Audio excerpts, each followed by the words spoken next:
রাষ্ট্রপতি নির্বাচন, সংসদে ভোট, ফল ঘোষণা, এর মাধ্যমেই রাষ্ট্রের সর্বোচ্চ সাংবিধানিক পদটির অধিকারী হলেন রাজনীতির দুঃসময়ের কাণ্ডারি। 167 ভোটের ব্যবধানে দেশের 23তম রাষ্ট্রপতি নির্বাচিত হয়েছেন মির্জা ফখরুল ইসলাম আলমগীর।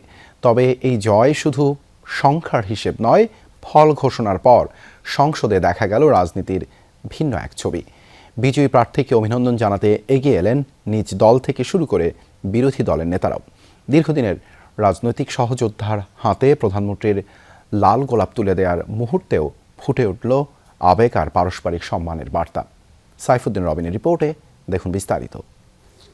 জনাব মির্জা ফখরুল ইসলাম আলমগীর সর্বোচ্চ সংখ্যক ভোটপ্রাপ্ত হওয়ায় রাষ্ট্রপতি পদে যথাযথভাবে নির্বাচিত হয়েছে।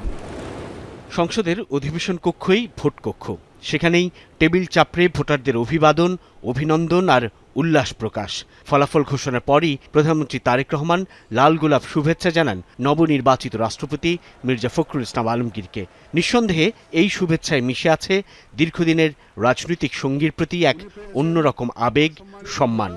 মাননীয় সংসদ সদস্যগণ, নিজেদের প্রার্থী হেরেছে, তবুও নির্বাচিত রাষ্ট্রপ্রধানকে শুভেচ্ছা জানাতে ছুটে আসেন বিরোধী দলীয় নেতা আর সংসদ সদস্যরা। এনসিপির তরুণ নেতারাও শ্রদ্ধা আর ভালোবাসায় বরণ করে নেন নয়া রাষ্ট্রপতিকে। এই নির্বাচনের ভোটার জনতার ভোটে নির্বাচিত সংসদ সদস্যরা। নির্ধারিত এই ভোটারদের সকলেই ফলাফল ঘোষণার পর ছুটে আসেন নবনির্বাচিত রাষ্ট্রপতি মির্জা ফখরুল ইসলাম আলমগীরের কাছে। অভিনন্দনে সিক্ত করেন তাঁকে। এর আগে ঠিক দুপুর 2টায় শুরু হয় ভোট গ্রহণ। প্রথমেই ভারপ্রাপ্ত রাষ্ট্রপতি হাফিজউদ্দিন আহমদ ও deputy speaker Kaiser Kamal vote প্রদান করেন। এরপর দলীয় প্রার্থী মির্জা ফখরুল ইসলাম আলমগীরকে সঙ্গে নিয়ে ভোট প্রদান করেন সংসদ নেতা ও প্রধানমন্ত্রী তারেক রহমান।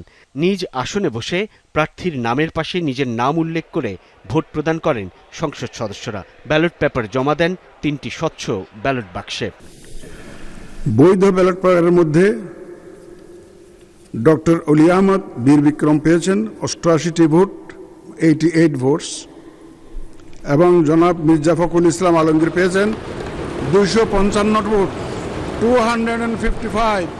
শুরুর আধা ঘন্টার মধ্যেই প্রায় সবার ভোট গ্রহণ সম্পন্ন হয়। তবুও নির্ধারিত 2টা থেকে 5টা পর্যন্ত এই 3 ঘন্টা অপেক্ষায় ছিলেন নির্বাচনী কর্মকর্তারা। ভোট গ্রহণ শেষে সবার সামনেই ভোট গণনা শুরু হয়। পরে ফলাফল ঘোষণা করেন প্রধান নির্বাচন কর্তা ও সিইসি AMM নাসির উদ্দিন।